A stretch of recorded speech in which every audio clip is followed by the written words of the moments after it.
ನನಗೆ ಮದುವೆ ಆಗಿ 2017ರಲ್ಲಿ ಮದುವೆ ಆಯ್ತದೆ. ನಾನು ನಮ್ಮ ಸ್ವಂತ ಮಾವನ ಮಗಳನ್ನೇ ಮದುವೆ ಆಗ್ತೀನಿ. ಅದರಲ್ಲೂ ಅವಳು ನನ್ನನ್ನೇ ಇಷ್ಟಪಟ್ಟು ಮದುವೆ ಆಗಬೇಕು ಅಂತಲೇ ಅವಳು ಹಠ ಮಾಡಿ ನನ್ನನ್ನು ಇಷ್ಟಪಟ್ಟು ಮದುವೆ ಆಗ್ತಾಳೆ. ನಮ್ಮಿಬ್ಬರಿಂದ ಒಂದು ಗಂಡು ಮಗು ಜನಿಸ್ತದೆ. ಅವನಿಗೀಗ 6 ವರ್ಷ. ಅದಾದಮೇಲೆ ನಾವೆಲ್ಲ ಇದರಲ್ಲಿ ಚೆನ್ನಾಗಿರ್ತೀವಿ, ಜೀವನದಲ್ಲಿ ಯಾವುದೇ ರೀತಿ ಇದಿರಲ್ಲ, ಇಬ್ಬರು ಒಟ್ಟಿಗೆ ಚೆನ್ನಾಗಿರ್ತೀವಿ. ಹಿಂಗೆ ಲೈಫಲ್ಲಿ ಇದು ಮಾಡ್ಕೊಂಡು ಸ್ಕೂಲ್ ಇದ್ದಾವೆ, ನಾನು ಜಮೀನು ಕೆಲಸ ಮಾಡೋದು, ಟ್ರ್ಯಾಕ್ಟರ್ ಇದೆ, ನಾವು ಮನೆ ಹತ್ರ ಇದ್ದೀವಿ. ಅವಳು ಚೆನ್ನಾಗಿದ್ದು ಸರ್. ತಿಂಗಳಿಗೆ ನಮ್ದು 80ರಿಂದ 1 ಲಕ್ಷ ಬರುತ್ತೆ ಸರ್. ಎಲ್ಲ ಅವಳ ಅಕೌಂಟಿಗೆ ಬರುತ್ತೆ. ಅವಳಿಂದಲೇ ನನಗೆ ಎಷ್ಟು ಬೇಕಷ್ಟು ನಾನು ತಗೊಳ್ಳಿವಿ, ಅವಳ ಅಕೌಂಟಿಗೆ ಎಲ್ಲ ಅವಳ ಅಕೌಂಟನೇ ಇರ್ತಿತ್ತು.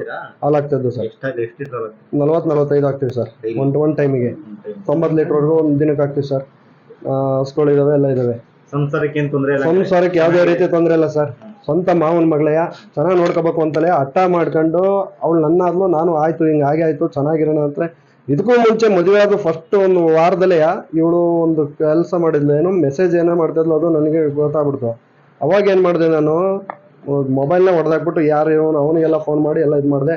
ಸರಿ, ಅದು ಮಿಸ್ ಆಯ್ತು, ತಪ್ಪಾಯ್ತು, ಹಂಗೆ ಅಂತ ಅಂದು ಅವ್ರ ತಂದೆನೂ ಕೂಡ ಅವರಿಗೆ ಹೊಡೆದಿದ್ದಾರೆ. ಅವಾಗ ಆಯ್ತು, ಅವಾಗಲಿಂದ ಇನ್ಮೇಲಾದ್ರು ಕರೆಕ್ಟಾಗಿರೋ ಅಂದ್ಬಿಟ್ಟು ನಾನೇ ಸಪ್ರೇಟ್ ಒಂದು ಬೇರೆ ಸಿಮ್ ತಗೊಂಡು ಯಾವ್ದಾದ್ರು ಸೋಷಿಯಲ್ ಮೀಡಿಯಾದಲ್ಲಿ ಬೇರೆ ಕನೆಕ್ಟ್ ಮಾಡಿ ಏನೋ ಮಾಡ್ತಾರೆ ಅಂದ್ಬಿಟ್ಟು ಬೇರೆ ಸಿಮ್ ತಗೊಂಡು ವಾಟ್ಸಪ್ ಏನೂ ಯೂಸ್ ಮಾಡಬಾರ್ದು ಅಂತ ಕಂಡೀಷನ್ ಹಾಕಿ ಜೊತೆಲಿ ಚೆನ್ನಾಗಿರ್ತೀವಿ.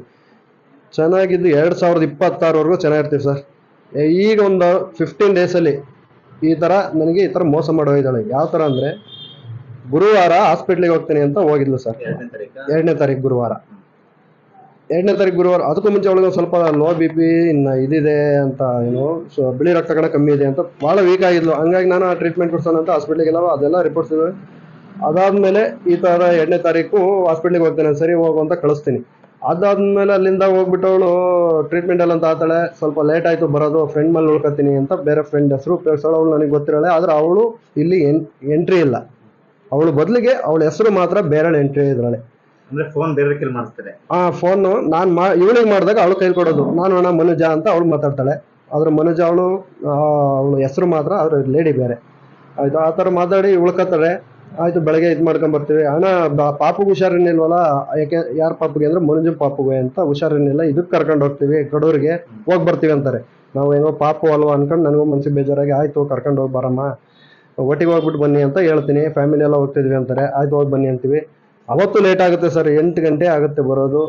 ಆದ್ರೂ ಮನೆಗೆ ಬರಲ್ಲ. ಹಿಂಗೆ 8 ಗಂಟೆ ಆಯ್ತು, ಈಗೆಲ್ಲಿ ಬರೋಕೆ ಹೋಗಲಿಲ್ಲ, ಇಲ್ಲ ಎಲ್ಲ ಬಂದು ನೈಟ್ ಹೊತ್ತು ಬರೋಕ್ಕಾಗಲ್ಲ ಅಂತಾಳೆ. ಸರಿ, ಬೆಳಗ್ಗೆ ನೀವು ಹೋಗ್ಬಿಟ್ಟು ಟ್ರೀಟ್ಮೆಂಟ್ ಎಲ್ಲ ಮುಗಿಸ್ಕೊಂಡು ಬೇಗ ಬರ್ಬೇಕು, ಇಲ್ಲಿ ಕೆಲಸಗಳವೆ, ನನಗೆ ಇಲ್ಲಿ ತಿಂಡಿ ಯಾರು ಮಾಡ್ಕೊಡೋರು, ಹಂಗೆ ಹಿಂಗೆ ಅಂತ ಹೇಳ್ತೀನಿ. ಪಾಪನ ಯಾರು ನೋಡ್ಕೊಳ್ಳೋರು ಅಂತೀನಿ. ಸರಿ ಆಯಿತು ಅಂತಾಳೆ. 3 ಗಂಟೆಲಿ ಫೋನ್ ಮಾಡ್ತೀನಿ, ಹಾಸ್ಪಿಟ್ಲಲ್ಲಿ ಇದ್ದೀನಿ, ಇನ್ನೇನು ಒಂದು ಸ್ಕ್ಯಾನಿಂಗ್ ಆಗಬೇಕು ಅಂತ ಮಾತಾಡ್ತಾಳೆ. ಆಮೇಲೆ ಸ್ಕ್ಯಾನಿಂಗ್ ಆಗಬೇಕು ಅಂತ ಮಾತಾಡೋದು 3:22ಕ್ಕೆ ಲಾಸ್ಟ್ ಫೋನ್ ಮಾಡ್ತೀನಿ. ಬರ್ತೀವಿ, ಏನು ಮಾಡ್ತೀವಿ, ಇಲ್ಲಾಂದ್ರೆ ಅಲ್ಲೇ ಸಾಯ್ಬೇಕು ಅಷ್ಟೇ, ಯಾರು ತಿಂಡಿ ಮಾಡ್ಕೊಡೋರು ಯಾರು, ಊಟ ಮಾಡ್ಕೊಡೋರು ಯಾರು ಅಂತ ಬೈತೀನಿ ಸರ್. ಆಮೇಲೆ ಅವಳು ಫೋನ್ ಇದು ಮಾಡಿದಳು, ಇನ್ನು ಫೋನೇ ಮಾಡಲ್ಲ. ಇಲ್ಲ, ಆನಲ್ಲೇ ಇರುತ್ತೆ, ಫೋನೇ ಎತ್ತಲ್ಲ. ಅದು ಗುರುವಾರ ಅಲ್ಲಿಂದ ಬಂದು ಶುಕ್ರವಾರ, ಶನಿವಾರ ಸರ್. ಶನಿವಾರ ಫೋನ್ ಮಾಡಿದಾಗ ಹಿಂಗೆ ಇದು ಮಾಡ್ತೀನಿ. ಆಮೇಲೆ ನನಗೆ ಡೌಟ್ ಬಂದು 6:30-7 ಗಂಟೆಲಿ ನರ್ಸಿಂಗ್ ಹೋಮಿಗೆ ಫೋನ್ ಮಾಡ್ತೀನಿ. ನರ್ಸಿಂಗ್ ಹೋಮಿಗೆ ಫೋನ್ ಮಾಡಿದಾಗ ಅವರು ಟ್ರೀಟ್ಮೆಂಟ್ ತಗೊಂಡು ಹೋಗಿದ್ದಾರೆ ಅಂತ ಹೇಳ್ತಾರೆ. ಅವಾಗ ಇವಳು ಏನಾದ್ರು ತಲೆ ಸುತ್ತ ಬಂದು ಬಿದ್ಲಾ ಹಾಗೆ ಹೀಗೆ ಅಂದ್ಬಿಟ್ಟು ನಾನು ಎಲ್ಲ ಹಾಸನದೆಲ್ಲ ಫ್ರೆಂಡು ನಾವೆಲ್ಲ ಹುಡುಕ್ತೀವಿ ಏನಾದ್ರು ತಲೆ, ಯಾಕೆಂದ್ರೆ ಈ ಥರ ಲೋ BP ಇತ್ತು, ಹಿಂಗೆ ಇದಕ್ಕೋಸ್ಕರ ಏನಾದ್ರು ತಲೆ ಸುತ್ತ ಬಂದ್ಲ ಅಂದ್ಬಿಟ್ಟು ನನಗೂ ಬೇಜಾರಾಗಿ ಹುಡುಕ್ತೀನಿ ಎಲ್ಲ ತಲುವೆ. ಅವರೂ ಸಿಗಲ್ಲ. ಆಮೇಲೆ ಎಲ್ಲ ಫ್ರೆಂಡ್ಸಿಗೆಲ್ಲ ಹೇಳ್ತೀನಿ, ಹೆಂಗೋ ಅವ್ನ ನಂಬರ ಇದು ಮಾಡೋಣ, ಟ್ರ್ಯಾಕ್ ಮಾಡೋಣ, ಎಲ್ಲಿ ಲೊಕೇಶನ್ ಎಲ್ಲ ಇದು ಮಾಡೋಣ ಅಂತ ಅವ್ರು ಹೇಳ್ತಾರೆ. ಬೆಳಗ್ಗೆ 8:00 ನಮಗೆ ಲೊಕೇಶನ್ ಸಿಗುತ್ತೆ. ಅವಾಗ ಇಂಥದ್ದು ಇದ್ದಾಳೆ. ಇಲ್ಲಿ ಶಂಕದ ಹತ್ರ ಉದ್ದೂರು ಏನೋ ಹೆಸರು ಬರುತ್ತೆ, ಉದ್ದೂರು ಹೊಸಳ್ಳಿ ಅಂತ, ಅಲ್ಲಿ ಬರುತ್ತೆ ಲೊಕೇಶನ್. ಅವಾಗ ಅದು ಬರೋದು ಯಾವಾಗ ಅಂದ್ರೆ, ನಾವು ಡಿಸೈಡ್ ತಗೊಂಡು ಪೊಲೀಸ್ನವ್ರಿಗೆ ಕಂಪ್ಲೇಂಟ್ ಕೊಡೋಣ ಅಂತ ಹೋಗ್ತಾ ಇರ್ತೀವಿ ಸರ್. ಅವಾಗ ಲೊಕೇಶನ್ ಬಂದಿರುತ್ತೆ. ಅದೇ ಟೈಮಿಗೆ ನನಗೆ ಒಂದು ಮೆಸೇಜು ಬರುತ್ತೆ ವಾಟ್ಸಪ್ಪಲ್ಲಿ. ಯಾರ ಫೋನಿಂದ? ಇವಳು ಫೋನಿಂದಲೇ, ನಮ್ಮ ಮಿಸ್ಸಸ್ ಫೋನಿಂದಲೇ ಮೆಸೇಜ್ ಬರುತ್ತೆ. ನೀನಾದ್ರೂ ನನಗೆ ಇಷ್ಟ ಇಲ್ಲ, ನಿನ್ನ ಜೊತೆ ಬಾಳಕ್ಕೆ ಇಷ್ಟ ಇಲ್ಲ ಅಂತ. ನಾನು ಅವಾಗ ಶಾಕ್ ಆಗೋಗ್ಬಿಡ್ತೀನಿ ಸರ್, ಯಾಕೆಂದ್ರೆ 9 ವರ್ಷ ಅವಳ ಜೊತೆ ಸಂಸಾರ ಮಾಡಿದ್ದೀನಿ. ಆವಾಗ ನನಗೆ ಶಾಕ್ ಆಗ್ಬಿಡ್ತು, ಯಾಕೆ ಈ ರೀತಿ ಅಂದ್ಬಿಟ್ಲು ಅಂತ ನನಗೆ ಶಾಕ್ ಆಗೋಯ್ತು ಸರ್. ಯಾಕೆಂದ್ರೆ ಇದುವರೆಗೂ ಅವಳ ಮೇಲೆ ಒಂದು ಡೌಟ್ ಪಟ್ಟಿಲ್ಲ.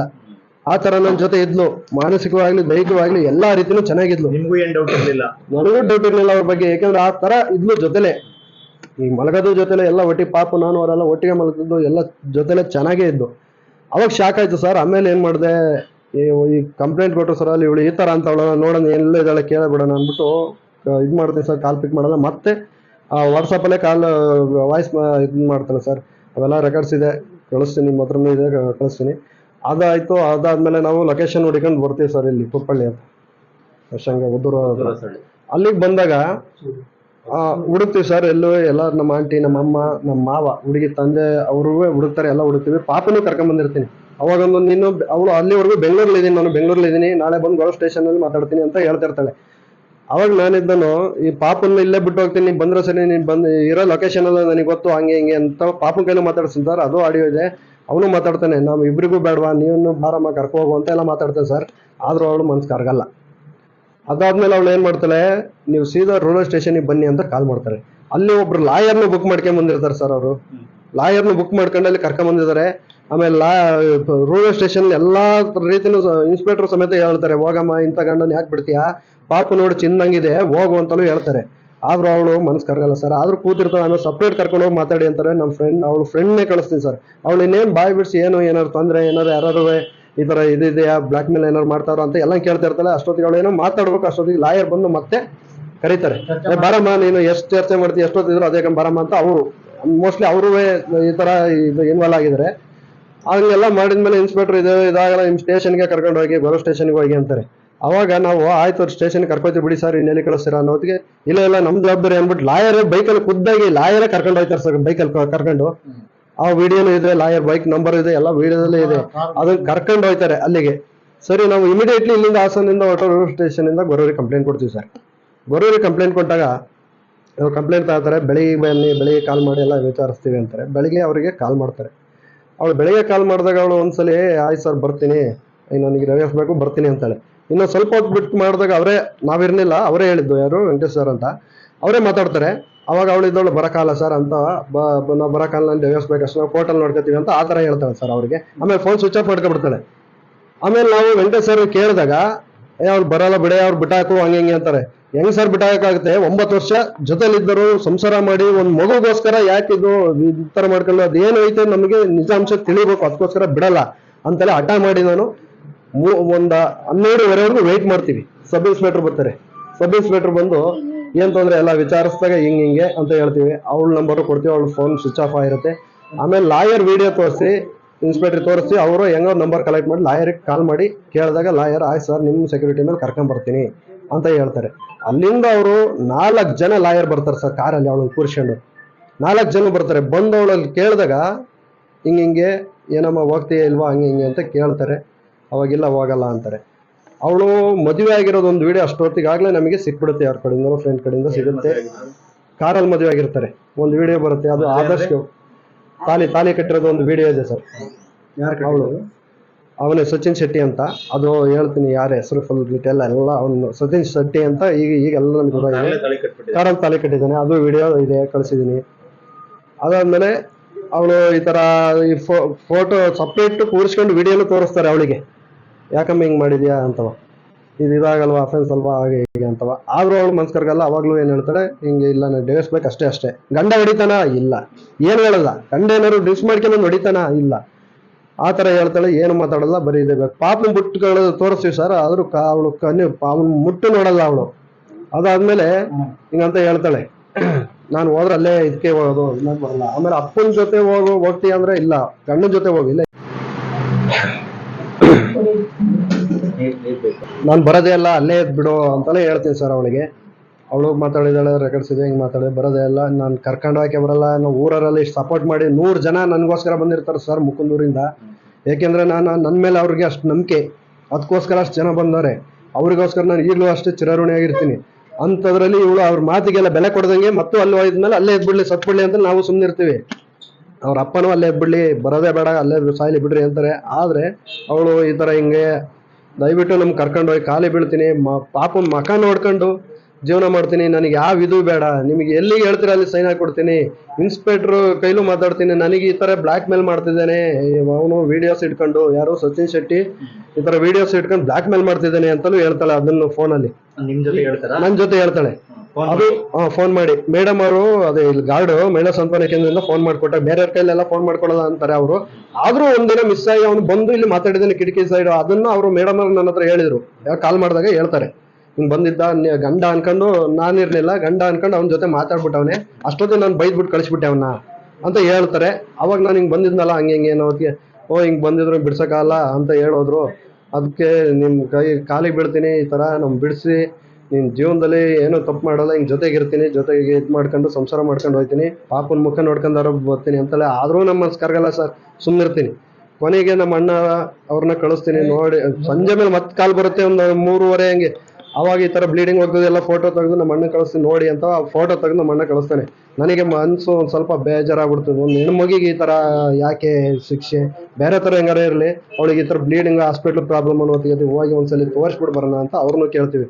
ಅವ್ರು ಫಸ್ಟ್ ಏನ್ ಹೇಳ್ತಾರೆ, ನಮ್ಮ ಜವಾಬ್ದಾರಿಲಿ ನಾವು ಕರ್ಕೊಂಬಂದು ಮತ್ತೆ ಅದು ಪ್ರೊಸೀಜರು ಸ್ಟೇಷನ್ಗೆ ಕರ್ಕೊಂಬಂದು ಬಿಡ್ತೀವಿ, ಇಲ್ಲ ಇಲ್ಲಿ ಇಟ್ಕೊತೀವಿ, ಆಮೇಲೆ ನೀವು ಇದು ಮಾಡ್ಕೋಬೋದು ಅಂತಾರೆ. ಆದ್ರೆ ಇಲ್ಲ, ಆ ತರ ಮಾಡಲ್ಲ ಸರ್. ಅವಳನ್ನ ನಾವು ಬಿಡುಗಡೆ ಹಿಂಗೆ ಕರ್ಕೊಂಡೋಗಿ ಬಂದಾಗ ಹಾಸ್ಪಿಟ್ಲಿಗೆ ಕರ್ಕೊಂಡೋಗಿ ಎಲ್ಲ ಸೈನ್ ಇದು ಮಾಡಿ ಅಂತ ಹೇಳಿದ್ರು, ಕರ್ಕೊಂಡು ಹೋಗೋಣ ಅಂತ ಇದು ಮಾಡಿದ್ರು. ಆದ್ರೂ ಹೊರಗೆ ಕರ್ಕೊಂಬಂದ್ಬಿಡ್ತೀವಿ ಸರ್. ಈಗಲೂ ಹೋಗೋದಿದ್ರೆ ನೀನು ಅವನ ಜೊತೆ ಸತೀಶ್ ಶೆಟ್ಟಿ ಅಂತ ಹೇಳೋದಲ್ಲ, ಅವನ ಜೊತೆ ಹೋಗೋದಿದ್ರೆ, ಈ ತರ ಎಲ್ಲ ಇದ್ಮೇಲೆ ಹೋಗೋದಿದ್ರೆ ಹೋಗ್ಬಿಡು. ನಾಳೆ ದಿನ ಈಗ ಆಲ್ರೆಡಿ ಅರ್ಧ ಸತ್ತೋಗಿದ್ದೀನಿ, ನಾಳೆ ದಿನ ಬಂದು ನೀನು ಊರಲ್ಲಿ ಮತ್ತೆ ನನ್ನ ಸಾಯಿಸುವ ತರ ಸಾಯಿಸೋದು ಅಂದ್ರೆ, ಈಗ ಮತ್ತೆ ನೀನು ಓಡೋಗಿ ಮಾನಸಿಕವಾಗಿ ಮತ್ತೆ ಸಾಯಿಸೋದು ಆ ತರ ಬೇಡ ನನಗೆ. ಹೋಗೋದಿದ್ರೆ ಈಗಲೇ ಹೋಗ್ಬಿಡು ಅಂತ ಮೂರ್ ಸಲ ಕೇಳ್ತೀವಿ ಸರ್. ಹೋಗಿ ನೀನು ಇಲ್ಲೇ ಬೇಕಾದ್ರೆ ಹೋಗ್ಬಿಡು, ನಿನ್ನ ಹತ್ರ ದುಡ್ಡಿಲ್ಲ ಅಂದ್ರೆ ದುಡ್ಡು ಕೊಟ್ಟು ಕಳಿಸ್ತೀನಿ, ಆಟೋ ಮಾಡ್ಕೊಂಡು ಅವ್ನ ಜೊತೆ ಹೋಗೋದ್ರೆ ಅವ್ನ ಜೊತೆ ಇದ್ಬಿಡು ಅಂತಲೇ ಹೇಳ್ತೀವಿ ಸರ್. ಆದ್ರೆ ಅವಳು ಇಲ್ಲ, ನಿಮ್ ಕಾಲಿ ಬೀಳ್ತೀನಿ ಅಂತ ಬಂದು ನನ್ನ ಕಾಲಿಗೆಲ್ಲ ಬಿದ್ದು ತಪ್ಪಾಯ್ತು ಹಿಂಗಾಯ್ತು ಅಂತ. ಅದು ರೆಕಾರ್ಡ್ಸ್ ಎಲ್ಲ ಇದೆ. ಅಲ್ಲೂ ಇದ್ರಲ್ಲಿ ಮಹಿಳಾ ಸಾಂತ್ವನ ಕೇಂದ್ರಕ್ಕೆ ಹೋದ್ರೆ ಅಲ್ಲೂ ಸಿಗುತ್ತೆ, ವಿಡಿಯೋಸ್ ಇದೆ ಅಲ್ಲೂ. ಆ ತರ ಎಲ್ಲ ಹೇಳ್ತಾರೆ ಸರ್. ಆಮೇಲೆ ಅಲ್ಲಿಂದ ಇದಕ್ಕೆ ಸರಿ ಅನ್ಬಿಟ್ಟು ಹಾಸ್ಪಿಟಲ್ ಟ್ರೀಟ್ಮೆಂಟ್ ಕೊಡಿಸ್ಕೊಂಡು ಊರಿಗೆ ಕರ್ಕೊಂಬರ್ತೀನಿ.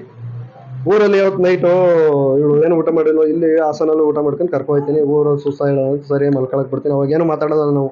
ಬೆಳಗ್ಗೆ ಎದ್ದು ಎಲ್ಲ ಥರನೂ ಕೇಳ್ಕೊಂಬರ್ತೀನಿ ಅವಳನ್ನ, ಏನಾಯ್ತು ಏನು ಅಂತ. ಹಿಂಗೆ ಇನ್ಸ್ಟಾಗ್ರಾಮಲ್ಲಿ ಈ ಥರ ಪರಿಚಯ ಆಯಿತು, ಹಿಂಗೆ ಫ್ರೆಂಡ್ ಆದ್ನು ಹುಡುಗ. ಇನ್ಸ್ಟಾಗ್ರಾಮಲ್ಲಿ ಫಸ್ಟ್ ಆದರ್ಶ್ ಗೌಡ ಅಂತ, ಅವನ ಜೊತೆ ಯಾಕೆ ಫ್ರೆಂಡ್ ಮಾಡಿದೆ ಹಂಗೆ ಹಿಂಗೆ ನಾನೆಲ್ಲ ಕೇಳ್ತೀನಿ. ಇನ್ಸ್ಟಾಗ್ರಾಮಲ್ಲಿ ಫ್ರೆಂಡ್ ಆಯಿತು, ಹಿಂಗೆ ತಪ್ಪಾಗೋಯ್ತು. ಅವನ ಕಡೆಯಿಂದ ಇವನು ಕಾಂಟ್ಯಾಕ್ಟ್ ಮಾಡಿದ್ದಾಳೆ. ಬೇರೆ ಬೇರೆ ಫೋಟೋಸ್ ಹಾಕೋದು, ಬೇರೆ ಹುಡುಗಿರು ಚೆನ್ನಾಗಿರೋ ಹುಡುಗಿ ಫೋಟೋಸ್ ಹಾಕೋದು. ನಮ್ಮ ಇವಳು ನಮ್ಮ ಮಿಸ್ಸಸ್ಸು ಚಿಕ್ಕಪ್ಪ ಚಿಕ್ಕಮ್ಮನೆಯ ಸ್ವಂತ ಅಪ್ಪ ಅಮ್ಮ ಅಂತ ಹೇಳ್ಕೊಂಡಿದ್ದಾಳೆ. ಸ್ವಂತ ಅಪ್ಪ ಅಮ್ಮನ ಫೋಟೋ ಹಾಕಿಲ್ಲ ಅಲ್ಲಿ, ಇನ್ನೊಬ್ರು ನಮ್ಮ ಚಿಕ್ಕಪ್ಪ ಚಿಕ್ಕಮ್ಮನ ಸ್ವಂತ ಅಪ್ಪ ಅಮ್ಮ ಅಂತ ಹಾಕಿ ಅವ್ರ ಫೋಟೋ ಹಾಕಿ ಇದು ಮಾಡಿದ್ದಾಳೆ. ಅವನಿಗೂ ಈ ಥರ ಮಾಡಿದ ಫೋಟೋ ಎಲ್ಲ ಹಾಕಿ ತೋರಿಸಿದ್ದಾಳೆ. ಆಮೇಲೆ ಅವನು ಈಗ ಈ ಥರ ಎಲ್ಲ ಹಾಕಿ ತೋರಿಸಿದ್ಮೇಲೆ ಅವ್ರು ಇದೇ ಥರ ಇನ್ಸ್ಟಾಗ್ರಾಮ್ ಎಲ್ಲ ಬಳಕತ್ತು. ಸರಿ ಆಯಿತು, ಇನ್ನು ಮುಂದೇನು ಎಲ್ಲನೂ ವಿಚಾರಿಸಿದಾಗ ಅವಳು ಈ ಥರ ಫ್ರೆಂಡ್ಲಿಗೆ ಹೋದು, ಅವ್ರ ಮನೆಗೆ ಹೋದು, ಈ ಥರ ಎಲ್ಲ ಆಗಿದೆ.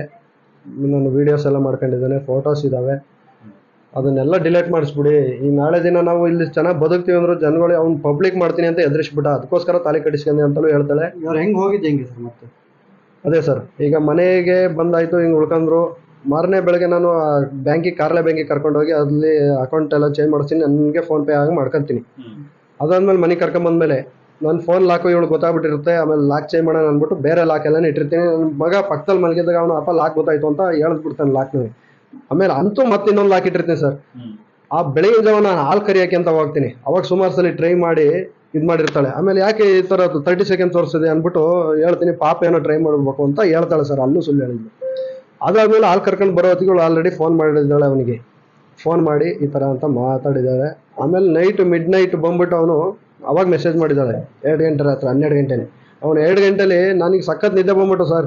ನಿದ್ದೆ ಅಂದರೆ ಏನು ಹಾಕ್ಬಿಟ್ಲು, ಊಟದಲ್ಲೋ ನೀರಲ್ಲೋ ಗೊತ್ತಿಲ್ಲ, ಊಟ ಎಲ್ಲ ತಾಂಬಂದು ಇಟ್ಟಿದ್ದೆ, ನೀರಿನ ಬಾಟ್ಲಿತ್ತು, ನೀರಿನ ಬಾಟ್ಲೊಳಗೆ ಏನಾರ ಮಾತ್ರೆ ಹಾಕಿದ್ಲೋ ಏನು ಅಂತ ಗೊತ್ತಿಲ್ಲ. ನಿದ್ದೆ ಅಂದರೆ ಸಖತ್ ನಿದ್ದೆ ಬಂದ್ಬಿಟ್ಟು ಯಾವತ್ತೂ ನಾನು 12 ಗಂಟೆವರೆಗೂ ಅಂತೂ ಎಚ್ಚರ ಇದೆ ಸರ್, ತಡೆಯೋಕ್ಕಾಗಲಿಲ್ಲ ನಿದ್ದೆ, ಮಲ್ಕೊಬಿಟ್ಟೆ ಸರ್. ಅಂತೂ ಅವಳಿಗೆ ಹೇಳಿದೆ ಆ ಕಡೆ ಸೈಡ್ ಮಲ್ಕ ಅಂತ. ಇಲ್ಲ, ತಲೆ ಆರಿಸ್ಕೋಬೇಕು, ಸ್ನಾನ ಮಾಡಿದ್ದೀನಲ್ಲ ತಲೆ ಆರಿಸ್ಕೋಬೇಕು ಅಂದು. ನಾನು ತಲೆನೂ ಎಲ್ಲ ಟವಲಲ್ಲೆಲ್ಲ ಒರೆಸಿ ನೀಟ್ ಇದು ಮಾಡಿ ಆಯಿತು ಮಲ್ಕ ನೀನು ಈ ಕಡೆ ಅಂತ ಆ ಕಡೆ ಮಲಗಿರ್ತೀನಿ. ಮಧ್ಯರಾತ್ರಿ 2 ಗಂಟೆಲಿ ಹೋಗಿದ್ದಾಳೆ. ನಾನು ಮಧ್ಯರಾತ್ರಿ ಅಂದರೆ ನಾನು 2 ಗಂಟೆಲಿ ನೋಡಲ್ಲ, ಬೆಳಗ್ಗೆವರೆಗೂ ಮಲಗಿರ್ತೀನಿ. 5 ಗಂಟೆಗೆ ಎಚ್ಚರಾಗಿ ನೋಡಿದಾಗ ಪಕ್ಕದಲ್ಲಿ ಇರಲ್ಲ. ಹುಡುಕ್ತೀನಿ ಸರ್ ಮನೆ ಸುತ್ತ. ನಮ್ಮದು ಈಗ ಡೂಪ್ಲೆಕ್ಸ್ ಮನೆ ಆಯ್ತದೆ, ಮನೆ ಹತ್ರ ಏನಾರ ಸುಸೈಡ್ ಟ್ರೈ ಮಾಡ್ಬಿಟ್ಲ, ಇದು ಮಾನಸಿಕವಾಗಿ ಯೋಚನೆ ಮಾಡಿ ಅಂತ ಆ ಥರ ಹುಡುಕ್ತೀನಿ. ಒಳೆ ಹತ್ರ ಎಲ್ಲ ಹೋಗಿ ಹುಡುಕ್ತೀನಿ, ಅಲ್ಲೂ ಇರಲ್ಲ. ಕೊನೆಗೆ ನಮ್ಮ ಫ್ರೆಂಡು ಇದೇನೂ ಇಲ್ಲ, ಅವನದೇ ಕೆಲಸ ಇರಬೇಕು, ಒಂದು ಫೋನ್ ಮಾಡ್ತೀನಿ ಅಂತ ಅವನಿಗೆ ಮಾಡಿದಾಗ, ಲೇ ಬಿಡ ಅವಳೆಲ್ಲಿರ್ತಾಳೆ, ಅವ್ಳು ಬೆಂಗಳೂರಿಗೆ ಹೋಗಿದ್ದಾಳೆ ಅಂತ ಹೇಳ್ತಾನೆ ಅವನು. ನಿನ್ಗೆ ಹೆಂಗೆ ಗೊತ್ತು ನನಗೆ ಮೆಸೇಜ್ ಮಾಡಿದ್ದಾಳೆ ಕಳ್ಸೋ ಮತ್ತೆ ರೆಕಾರ್ಡ್. ಅವನು ಹೇಳೋದು ಸಚಿನ್ ಶೆಟ್ಟಿ ಹೇಳೋದು ಹಿಂಗೆ ಅಂತ ಈ ಥರ ಹೇಳ್ತಾನೆ. ಅದಾದ್ಮೇಲೆ ಹಿಂಗೆ ಮೆಸೇಜ್ ಕಳಿಸ್ತೀನಿ ಅಂದ್ಬಿಟ್ಟು ಎಲ್ಲಾನು ಕಳಿಸ್ತಾನೆ, ಕಾಲ್ ರೆಕಾರ್ಡ್ಸ್ ಎಲ್ಲ ನನ್ನ ಫೋನಿಂದಲೇ ಹೆಂಗೆ ಹೋಗ್ಬಿಡ್ತು ಅಂತ ನಾನು ಯೋಚನೆ ಮಾಡ್ತೀನಿ ಸರ್. ಅವ್ಳು ಲಾಕ್ ಎಲ್ಲ ಹೆಂಗೆ ತಕ್ಕಂದ್ಲು ಅಂತಲೇ ಯೋಚನೆ ಮಾಡ್ಕೊಂಡು ಇದು ಮಾಡಿದಾಗ ಅವಳು ಇದ್ದಳು ಅಲ್ಲಿ ಹೋಗಿರ್ತಾಳೆ. ಆಮೇಲೆ ಕೊನೆಗೆ ನಾನು ಮನೆಗೆ ಬಂದು ಒಂದು ಕಾಲ್ ಮಾಡ್ತೀನಿ ಅವನಿಗೆ. ಅವನಿಗೆ ಒಂದು ಕಾಲ್ ಮಾಡಿದಾಗ ಅವನು ಈ ಥರ ನಿನ್ನ ಫೋನಿಂದಲೇ ಮಾಡಿದ್ದಾಳೆ ಹಿಂಗೆ ಅವ್ಳು ಬಿಡು ಬೆಂಗಳೂರಿಗೆ ಹೋದ್ಲು ತಲೆ ಕೆಡ್ಸಿರ್ತೀನಿ ನೀನು ಇದ್ಬಿಡು ಅವನು ಆಲ್ರೆಡಿ ಫಸ್ಟ್ ಹೇಳಿರ್ತಾನೆ ನನ್ನ ತಂಗಿ ಮಗ ನೋಡ್ದಂಗೆ ಚೆನ್ನಾಗಿ ಸಾಕಿ ಬಿಡಿ ಅಂತ ಅವನು ಫೋರ್ಸ್ ಮಾಡ್ತಿರ್ತಾನೆ ಸರ್. ಮಹಿಳಾ ಇದರಿಂದ ಬಿಡಿಸ್ಬೇಕಾದ್ರೆ ಇದೇ ಥರ ಹೇಳಿರ್ತಾನೆ ಅವಾಗ. ಆಮೇಲೆ ಅವತ್ತು ಪಾಪನ ಸಾಕ್ಯಂದು ಹೆಂಗೋ ಚೆನ್ನಾಗಿರಿ ನೀವು ಅದೇನೈತೆ ಇದು ಮಾತಾಡ್ಕೊಳ್ಳೋಣ ಅಂತ ಹೇಳಿರ್ತಾನೆ. ಆದರೂ ಅವತ್ತು ಈ ಥರ ಹೋಗಿ ಮತ್ತೆ ಹಿಂಗೆ ಕರ್ಕೊಂಡು ಹೋಗ್ಬಿಟ್ಟಿದ್ದಾನೆ. ಹೋಗಿದ್ದೆ ಅವತ್ತು ಮತ್ತೆ ನೈಟು ಹೋಗಿದ್ದು ಸರ್ ಅವತ್ತು ಮಂಗಳವಾರ, ಶುಕ್ರವಾರ, ಗುರುವಾರನ ಬೆಳಗ್ಗೆ ಎದ್ರೆ ಶನಿವಾರ. ಓಕೆ.